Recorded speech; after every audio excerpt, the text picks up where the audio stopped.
chosen one. The phrase sounds like something out of a myth, a legend told around ancient fires. But what most people don't realize is this: the chosen ones are not born. They are made, forged, shaped through trials so subtle, so profound, that most people walk right past them without even noticing. These tests aren't physical. You won't see them coming. They're not battles of strength or competitions you can win with skill. No, these are spiritual, emotional, and deeply mental, and because of that, they are the hardest kind. Few people ever face them fully. Fewer still make it through. But those who do, they are transformed permanently, profoundly, and irrevocably. Life itself is a test, but not everyone gets the same version. There are levels to it. The deeper you go, the more intense it becomes. And the chosen ones? They're the ones who are called, not because they want to be, but because they have no other option. There's an inner voice, undeniable and persistent, whispering, "You must go through this." It isn't glamorous. It isn't optional. It's a soul-deep pull that can't be ignored. These tests will push you to your breaking point. They will shatter your illusions, strip away your identity, and make you question everything, including who you think you are. But if you endure, if you dare to stay, you will emerge as someone entirely new. And the first test? It begins with the most terrifying question of all. Who are you when nothing external defines you anymore? We spend our lives constructing an image, building a self out of job titles, relationships, achievements, possessions. But the first trial rips all of that away. It places you in front of the mirror, stripped bare, and demands that you see yourself without the mask. That moment, for most, feels like staring into the abyss. It's unsettling, it's painful, but if you don't turn away, you'll begin to see the truth. And that is only the beginning. If you feel a spark within after hearing this message, don't hesitate to tap that like button. Subscribe to our channel. We're on a mission to reach 1,000 beautiful souls. And comment the number 111 below. This sacred number will magnify the vibration of this message and align your energy with the divine path, especially if you are truly one of the chosen ones.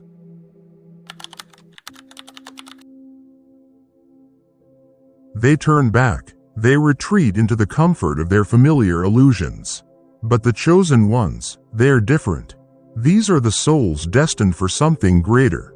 They don't run. They don't hide. They stand still, facing the mirror, staring into the depths of the abyss within themselves. And they dare to ask the hardest question. Who am I, really? Have you ever truly asked yourself that? Not as a passing thought on a quiet evening, but as a burning question, one that haunts you, pulls at your soul, and refuses to leave until the answer is found.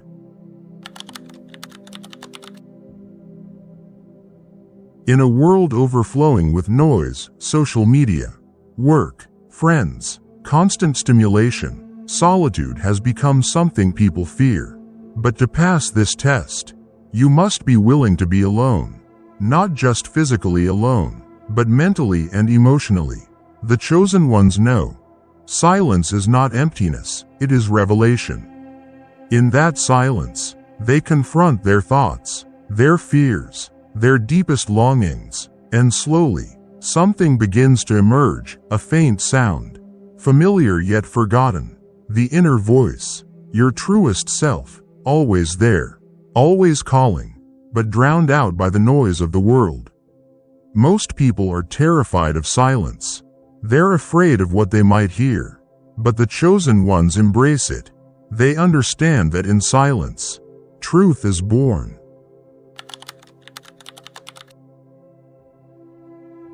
We carry so much, grudges, expectations, disappointments, memories that weigh us down. But the chosen ones, they know that to move forward, they must be willing to release everything. Letting go doesn't mean not caring. It means no longer clinging.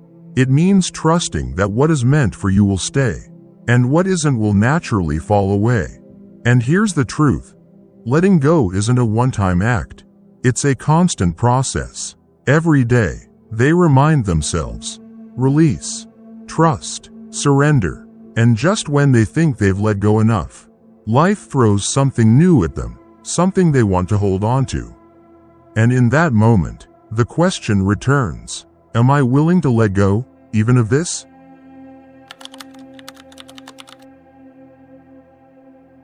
This is the test that breaks even the strongest.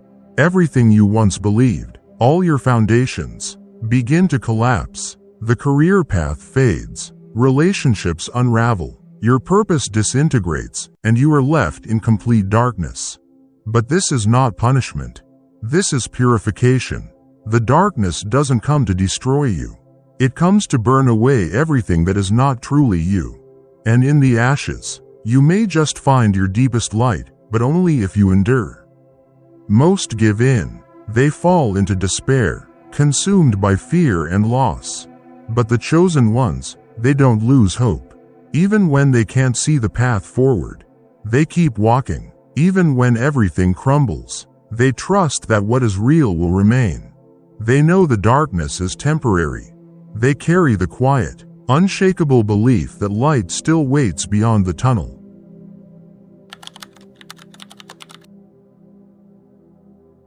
Not faith in a religion. Faith in yourself. Faith in life. In the unseen, the unexplainable, the unfolding of something far greater. In the darkest of nights, when the world makes no sense, the chosen ones hold on to one truth. Everything happens for a reason, even if I can't see it yet. They believe when there is no proof. They trust when there is no sign. And in doing so, they align themselves with something higher, something eternal. Faith is not blindness. It's not about turning away from pain or pretending that everything is okay. True faith is about facing the pain, feeling it completely, and still choosing to believe that there is meaning in it all. It's about trusting that the universe is not working against you, but for you, even when everything feels like it's falling apart. And then comes a moment when you find yourself in the dark night of the soul, where your faith is tested in the most brutal ways.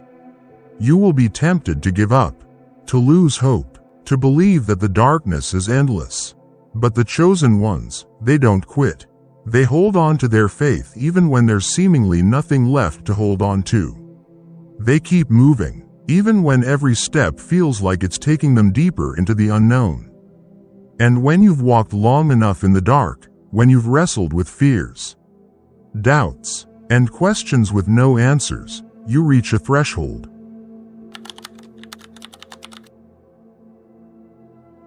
If you've come this far, it means you've already proven yourself strong, resilient, capable of withstanding deep pain and uncertainty. But this test isn't about strength anymore. It's about letting go, about surrendering to something much bigger than your individual will. We humans crave control. We plan, we structure, we map out our futures, our relationships, our identities. But life rarely follows our plans. More often than not, it shatters them, leading us down paths we never expected. Sometimes painful, sometimes beautiful, always mysterious. The chosen ones understand this. Control is an illusion. They stop gripping the wheel so tightly. They learn to breathe, to step back, to trust that a greater intelligence is guiding them. They don't stop striving, but they stop resisting. They stop fighting the current and start allowing life to carry them. Imagine this. You're swimming in a river. If you try to fight the current, you'll exhaust yourself and still go nowhere. But if you surrender to the flow, you're carried exactly where you need to be. That's what true surrender is. Not giving up, but allowing. In this test, you may be asked to let go of more than just your plans. You might be called to release your very identity, your ego, everything you thought defined you, your desires, your attachments, even your dreams. And no, it doesn't happen in a single night. Surrender is a process, a journey of trust in life, in yourself, in the larger design unfolding before you. So be honest. How much of your life is spent trying to control? How often do you resist what is, wishing it were different? And what might happen if you stopped fighting? What would happen if you let go? The chosen ones are not afraid to ask that question. They dare to release. They know surrender is not the end, it's the beginning. It's the moment you finally align with life's true rhythm. When you stop struggling and start receiving. You don't lose your power when you surrender. In fact, you tap into something infinitely more powerful, a force that has been waiting for you to stop resisting. So I ask you, can you let go? Can you trust, even when there's nothing certain in sight? Can you surrender, not out of defeat, but out of divine trust? This is the test that separates the chosen ones from the rest. And here's the paradox. The moment you let go of control is the moment you gain it, not in the form of domination, but in the form of alignment, harmony, flow. This is the power the world rarely teaches, but the chosen ones always find.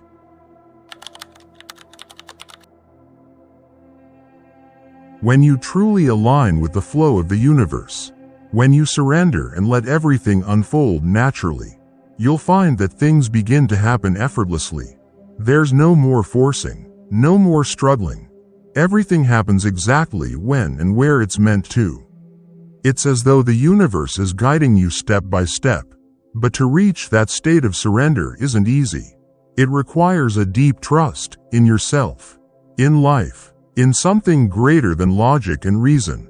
Surrender means stepping into the unknown, a place where there's no map, no clear plan, no guaranteed promises. Do you have the courage to step into that space? Are you ready to walk forward without seeing the path ahead, yet trust that you will be guided? This is the test of surrender, and it's one of the final challenges that the chosen ones must face. Not everyone can pass this test. Only those who can truly let go, who can fully trust in the flow of life without trying to control, will continue. And for those who succeed, the reward is not just peace, but a profound transformation. A life that opens up with more wonders than they could have ever imagined. If you've made it this far, if you've endured the hardest trials, then you are already among the few, those who have faced the edge of the ego, pain, and uncertainty. But there's one final test, the most profound of all. It is the test of awakening. It is no longer a test of endurance. It's not about what you can do. The final test is simply about what you can see. Seeing the ultimate truth that's always been inside you. Seeing who you truly are, why you're here, and what your journey really means. The awakening is the moment when the veil is lifted. In that moment, you are no longer a small individual tossed about in a chaotic world. You realize that you are an inseparable part of life itself. You are not a victim. You are life itself expressing through your unique form and journey. And here is the truth the chosen ones must face. A truth that may shatter all your old beliefs. You have always been the chosen one, not because you're special, but because you've chosen to awaken. You've chosen to see the truth, even when it's painful. You've chosen to peel away illusions, let go of the ego, and accept yourself. The challenges you've faced were never meaningless. They were gateways leading you to a deeper truth, guiding you back to your authentic self. What is that truth? That you have always been living your purpose, even when you felt lost. That you don't have to find your purpose outside yourself, because you are that purpose. Your very existence, your experiences, your presence, is the reason you are here. And when you awaken to this truth, everything changes. There's no more fear, no more desire to control, no more endless searching. There's only freedom, the freedom to live, to love, to create, to be authentically you. This is the gift of the final test. This is the reward for the chosen ones, those who dared to walk through the darkness, to rise above doubt, and step into the light of realization. And now, the question is, are you ready? Ready to see yourself for who you truly are? Ready to step into a path that is only for those brave enough to look beyond the illusion and touch the truth? This journey is not for the faint of heart. It's for you, if you are ready to become one of the chosen ones.